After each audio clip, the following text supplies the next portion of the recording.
நீங்கள் ஏதாவது ஒரு விஷயத்தை இது நடந்திருக்கு போல, இப்படி ஒரு விஷயம் ஏற்பட்டிருக்குது போல அப்படின்னு சொல்கிறதான ஒரு கெஸ் பண்ணுறது, இல்லாட்டி எச்சு கதா அப்படின்னு சொல்லி கொரியன் மொழியில் சொல்லுவாங்க.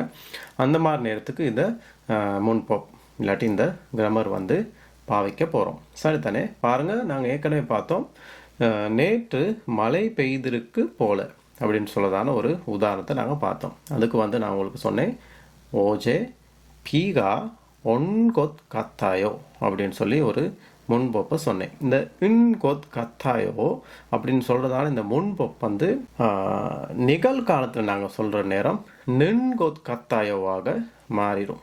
கடந்த காலத்துக்கு இன்கொத் கத்தாயோ, நிகழ்காலத்துக்கு நின்கொத் கத்தாயோ, அதே போல் எதிர்காலத்துக்கு அது வந்து லுவாக மாறிடும். இல்கொத் கத்தாயோ அப்படின்னு சொல்லி வந்து நாங்கள் பாவிக்கலாம். மழை பெய்ததை வச்சு நாங்கள் சொல்ல போகிறோம். நேற்று மழை பெய்திருக்கு போல, இப்போ வந்து வெளியே மழை பெய்து கொண்டு இருக்கு போல, இல்லாட்டி நாளைக்கு மழை பெய்யும் போல.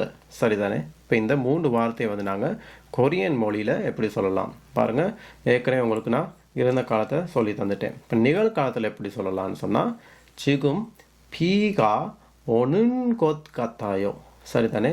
오는 것 같아요. அந்த வந்து நிகழ்காலத்துக்கு பாவிக்கலாம். இதை வந்து நீங்கள் எந்த ஒரு வேர்புக்கும் பயன்படுத்தலாம். சரிதானே? யாராவது வாராங்க, வந்துக்கிட்டு இருக்காங்க போல், 오는 것 같아요, சாப்பிட்றாங்க, 먹는 것 같아요. சரிதானே? இந்த மாதிரி நீங்கள் பாவிக்கலாம். அதே போல் எதிர்காலத்துக்கு வந்து நெயில் பிகா ஒல் கொத் கத்தாயோ. சரிதானே? நாளைக்கு வரும் போல, இல்லாட்டி நான் நாளைக்கு மழை வரும்னு நினைக்கிறேன், அந்த மாதிரி சொல்கிற நேரத்துக்கு நாங்கள் இல் கொத் கத்தாயோ அதை வந்து நாங்கள் பாவிப்போம். இது வந்து மழைக்கு மட்டுமல்ல, இது வந்து உதாரணத்துக்காக நான் எடுத்த வார்த்தை. சரிதானே? நெயில் பாபிள் மொகுள் கொத் கத்தாயோ, நாளைக்கு சாப்பிடுவார் போல. சரிதானே?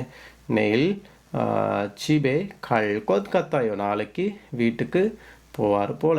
சரிதானே? இந்த மாதிரி நீங்கள் உங்களுக்கு தேவையான நேரத்தில் இந்த வேர்போட இன்கொத் கத்தாயோ, நென்கொத் கத்தாயோ, இல்கொத் கத்தாயோ, இந்த மாதிரி 3 விதமான ஃபார்மை வந்து நீங்கள் பயன்படுத்தி இறந்த காலம், நிகழ்காலம் மற்றும் எதிர்காலத்துக்கு இதை வந்து நீங்கள் பாவிக்கலாம். எனவே பாவிச்சு பாருங்கள், உங்களுக்கு இது பயன்படும் அப்படின்னு சொல்லி நினைக்கிறேன். இது போல் இன்னும் ஒரு சுவாரஸ்யமான வீடியோவுடன் உங்களை மீண்டும் சந்திக்கிறேன். நன்றி.